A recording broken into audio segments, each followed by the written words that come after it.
정부의 강력한 가계부채 증가 억제 조치와 한국은행의 잇따른 기준금리 인상 등으로 지난 몇 개월간 감소했던 가계부채가 이달 들어 다시 늘어나고 있습니다. 새 정부 출범 후 부동산 규제가 일부 완화되면 가계대출이 더 늘어날 것이라는 전망도 나오고 있습니다. 박병한 기자입니다. 3개월째 감소해온 5대 시중은행의 가계대출이 이달 들어 다시 늘어나는 것으로 집계됐습니다.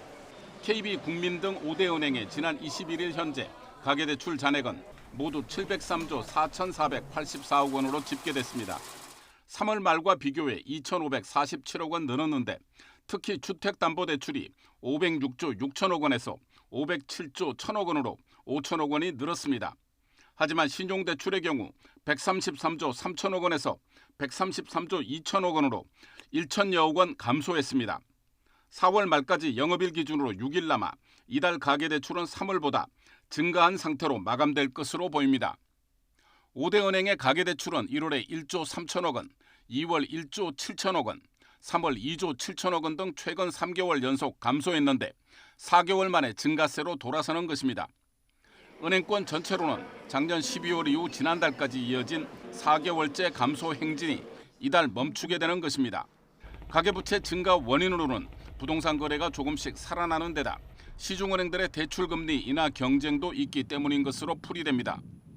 은행권에서는 새 정부 출범 후 부동산 규제가 일부 완화되고 오는 8월부터 전세 계약 갱신 청구권을 쓸 수 없는 사례가 늘어나면 대출 수요가 더 증가할 것이라는 전망이 나오고 있습니다. 이창용 신임 한국은행 총재는 가계부채 증가 억제 의지를 분명히 밝혀 기준금리 추가 인상이 예상되고 있습니다. 금융안정 측면에서는 우리 경제의 심각한 잠재 리스크인 가계부채를 연착륙해 나갈 필요가 있습니다.